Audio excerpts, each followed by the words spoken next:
Rais wa Marekani Donald Trump anaomba kuwa nchi zote ambazo zilikuwa zinapitisha mafuta kwenye mlango wa Hormuz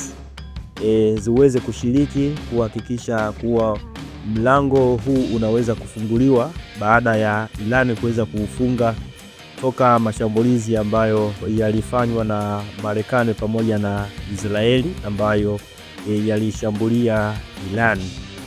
Na mmoja ya washirika wa Marekani ambao wamejitokeza leo Jumatatu na kusema kuwa hawapo tayari kuweza kutuma meli kwa ajili ya kusindikiza meli za mafuta ambazo zinapita kwenye Strait of Hormuz, mlango bahari ambao unapitisha karibu 20% ya mafuta yote ambayo yanatoka kwenye ghuba ya Uajemi.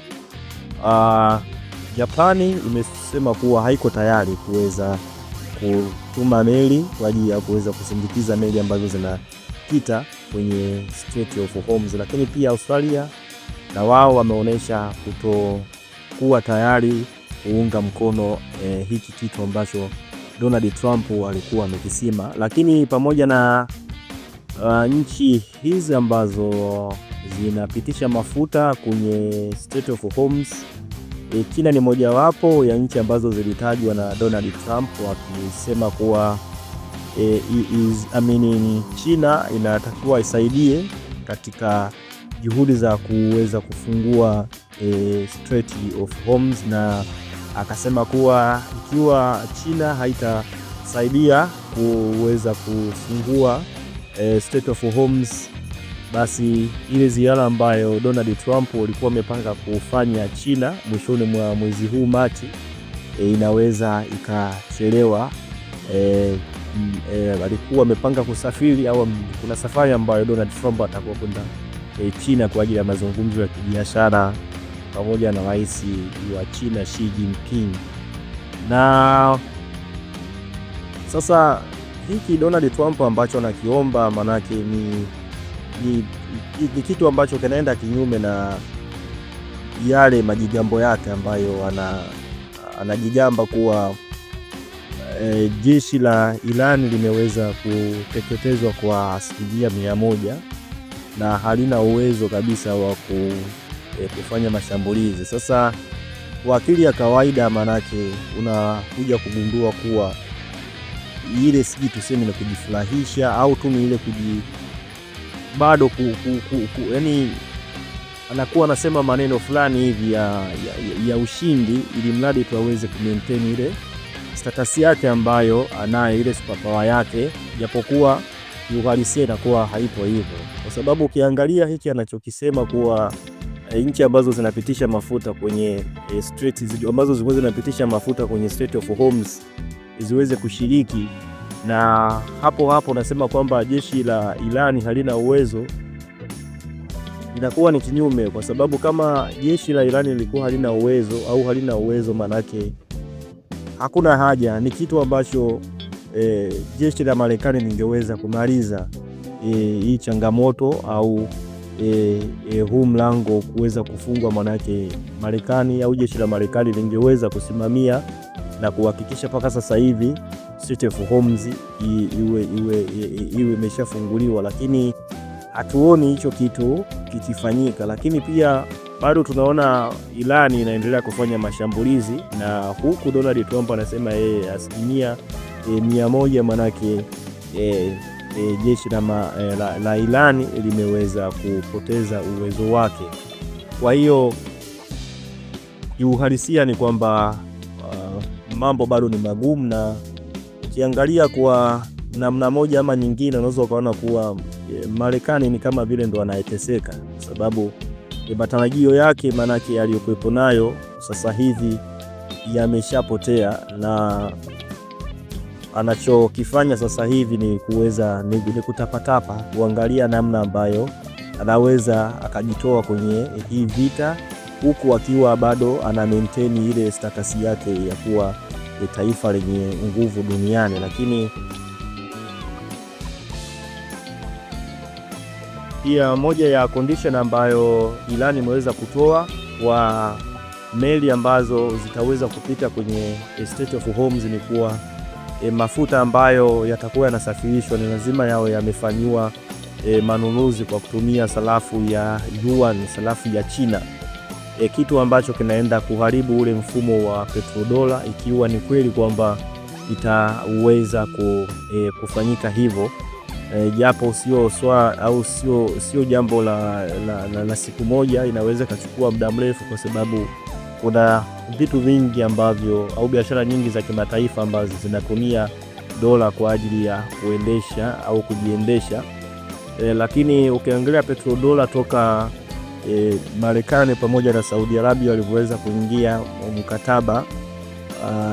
wa Saudi Pact, ambao Saudi Arabia iliweza kuingia na Marekani kuwa mafuta yote ambayo yatauzwa na Saudi Arabia yatauzwa kwa sarafu ya dola. Mara baada ya hapo, manake nchi nyingine ziliweza kufuata huu mfumo, na ndio mfumo ambao unatumika hadi hivi sasa. Kwa hiyo kutumia sarafu ya dola manake na ni moja ya silaha ambayo Marekani amekuwa akitumia kwa muda mrefu, na hasa linapokuja swala la vikwazo, manake imekuwa ikitumia sarafu ya dola kwa sababu tukizungumzia manake nishati, kama unataka kununua manake mafuta lazima utumie sarafu ya dola, na kama hauna manake hauwezi ukafanya manunuzi au hauwezi ukafanya biashara za kimataifa. Kwa hiyo dola inajikuta kuwa ndio world reserve currency, manake nchi sasa lazima iwe na dola za kutosha kwa ajili ya kuweza kufanya manunuzi ya kimataifa. Na ikija swala la vikwazo, manake kama una kiasi kikubwa cha dola, manake Marekani anaweza akazifreeze au akazigandisha zile fedha ambazo zipo kwenye fedha zako ambazo zitakuwa zipo kwenye sarafu ya dola. Lakini pia tumeweza kuona ndani ya wiki mbili na siku kadhaa toka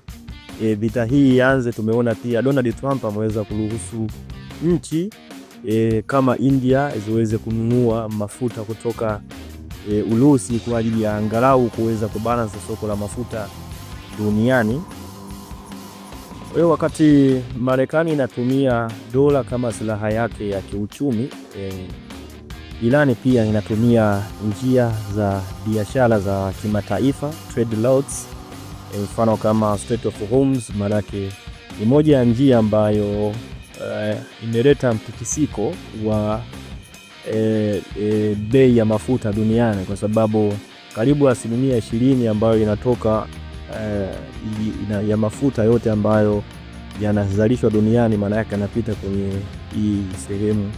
ya Strait of Hormuz, ambapo tunapokuja kwenye suala la kiuchumi, maana yake hapa Marekani anakuwa anapoteza, kwa sababu tunafahamu asilimia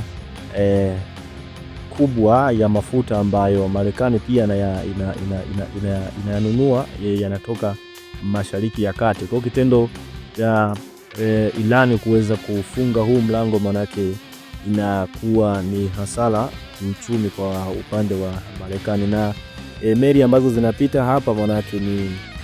ni meli za mafuta za China, na karibu toka tarehe 28 vita hivi vilivyoanza, manake Irani imeweza kuuza karibu mapipa milioni 13 ambayo yote yamesafirishwa au yameuzwa kwenda China. Kwa upande mwingine, Israeli imeanzisha mashambulizi ya ardhini kule Lebanoni ambayo yanalenga vikosi vya Hezbollah, vikosi ambavyo kwa sasa hivi ni moja ya vikosi ambavyo vinaungwa mkono na Iran, ambazo tayari vimeshafanya mashambulizi kwenda Israeli. Bado hatujasikia kwa Wahouthi ambao wapo Yemen, lakini kwa upande wa Hezbollah tayari wao wameanza mashambulizi, na idadi ya vifo ambavyo vimetokea Lebanoni ni karibu watu 800 vifo vilivyoripotiwa. Na ukiangalia kwa upande wa Irani karibu vifo 1400 vimeweza kuripotiwa, lakini ukija kwa upande wa Israeli ni kama raia 13 na majeruhi kama 3,000 hivi.